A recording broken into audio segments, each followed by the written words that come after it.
ಹೆಣ್ಣು ಮಕ್ಕಳು ಯಾವ ಮನೆಯಲ್ಲಿ ಹುಟ್ಟುತ್ತಾರೆ? ಅರ್ಜುನನ ಪ್ರಶ್ನೆಗೆ ಶ್ರೀಕೃಷ್ಣ ಕೊಟ್ಟ ಉತ್ತರ ಏನು? ಗರುಡ ಪುರಾಣದ ವಿಶೇಷ ಕಥೆಯು ಯಾವ ಮನೆಯಲ್ಲಿ ಹೆಣ್ಣು ಮಕ್ಕಳು ಜನಿಸುತ್ತಾರೆ ಎಂಬುದನ್ನು ತಿಳಿಸುತ್ತದೆ.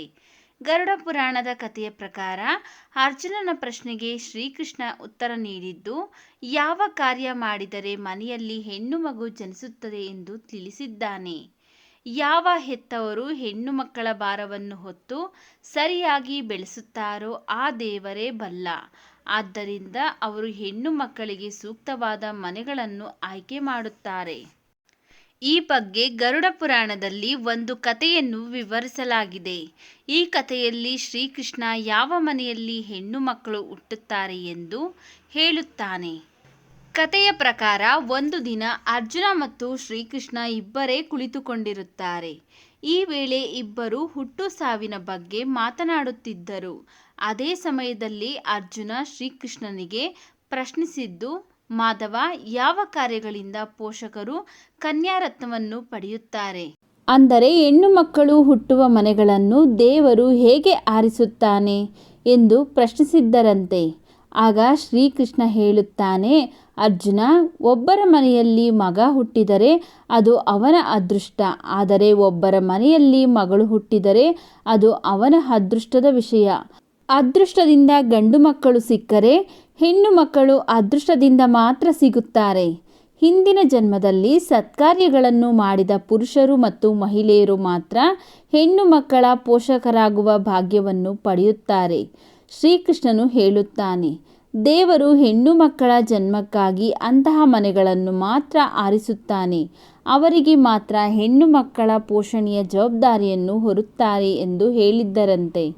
ಐಶ್ವರ್ಯವಿದ್ದರೂ ಹೆಣ್ಣು ಮಕ್ಕಳ ಹೊರೆ ಹೊರಲಾರದ ಕೆಲವರಿದ್ದಾರೆ. ಬಡವರಾಗಿದ್ದರೂ ತಮ್ಮ ಹೆಣ್ಣು ಮಕ್ಕಳನ್ನು ಬಹಳ ಪ್ರೀತಿಯಿಂದ ಬೆಳೆಸುವ ಕೆಲವು ಜನರಿದ್ದಾರೆ. ಹೆಣ್ಣು ಮಕ್ಕಳಿಗೆ ಯಾರು ಉತ್ತಮ ಪೋಷಕರಾಗಬಹುದು ಎಂಬುದು ಬ್ರಹ್ಮಾಂಡದ ಸೃಷ್ಟಿಕರ್ತನಿಗೆ ಈಗಾಗಲೇ ತಿಳಿದಿದೆ. ಶ್ರೀಕೃಷ್ಣನು ಅರ್ಜುನನಿಗೆ ಹೇಳುತ್ತಾನೆ, ಪಾರ್ಥ, ಈ ಬ್ರಹ್ಮಾಂಡವನ್ನು ನಡೆಸುತ್ತಿರುವವರು ಹೆಣ್ಣು ಮಕ್ಕಳು. ಯಾವ ದಿನ ಈ ಜಗತ್ತಿನಲ್ಲಿ ಹೆಣ್ಣು ಮಕ್ಕಳು ಹುಟ್ಟುವುದು ನಿಲ್ಲುತ್ತದೋ ಆ ದಿನ ಜಗತ್ತು ನಿಲ್ಲುತ್ತದೆ. ನಂತರ ಕೆಲವೇ ದಿನಗಳಲ್ಲಿ ಈ ಬ್ರಹ್ಮಾಂಡವು ನಾಶವಾಗುತ್ತದೆ. ತಮ್ಮ ತಂದೆ ತಾಯಿಗೆ ಹೆಚ್ಚು ಪ್ರೀತಿಯನ್ನು ನೀಡುವವರು ಹೆಣ್ಣು ಮಕ್ಕಳು. ನಂತರ ಮದುವೆಯಾದ ನಂತರ ಅತ್ತೆಯ ಮನೆಗೆ ಹೋದಾಗ ಅಲ್ಲಿ ಸೊಸೆ ಮತ್ತು ಹೆಂಡತಿಯಾಗಿ ತನ್ನ ಪ್ರೀತಿಯನ್ನು ಹಂಚಿಕೊಳ್ಳುತ್ತಾಳೆ. ಅದರ ನಂತರ ಅವಳು ತಾಯಿಯಾದಾಗ ತನ್ನ ಮಗುವಿಗೆ ಎಲ್ಲವನ್ನೂ ನೀಡುತ್ತಾಳೆ. ಮಗ ಒಂದು ಕುಲವನ್ನು ನಡೆಸುತ್ತಾನೆ, ಆದರೆ ಹೆಣ್ಣು ಮಕ್ಕಳು ಎರಡೂ ಕುಲಗಳಿಗೆ ಕೀರ್ತಿ ತರುತ್ತಾರೆ ಎಂದು ಶ್ರೀಕೃಷ್ಣ ಉತ್ತರಿಸಿದ್ದರಂತೆ. ಹಿಂದೂ ಧರ್ಮದಲ್ಲಿ ಗರುಡ ಪುರಾಣವನ್ನು ಓದುವ ಹಾಗೂ ಕೇಳುವ ಸಂಪ್ರದಾಯವಿದೆ. ವಿಷ್ಣುವಿನ ವಾಹನವಾದ ಗರುಡ ಸೃಷ್ಟಿಯ ಜೀವಿಗಳ ಸಾವು, ಜೀವನ, ನಡೆ, ಯಮಲೋಕ ಯಾತ್ರೆ ಸೇರಿದಂತೆ ಸ್ವರ್ಗ, ನರಕ ಹಾಗೂ ಮೋಕ್ಷಗಳ ಬಗ್ಗೆ ಪ್ರಶ್ನಿಸಿದ್ದನಂತೆ. ಗರುಡನ ಪ್ರಶ್ನೆಗಳಿಗೆ ವಿಷ್ಣು ನೀಡಿದ ಉತ್ತರಗಳೇ ಗರುಡ ಪುರಾಣ ಆಗಿ ರಚನೆಯಾಗಿದ್ದು, ಇದರಲ್ಲಿ ಹಲವು ಕಥೆಗಳು ಕೂಡ ಇದೆ.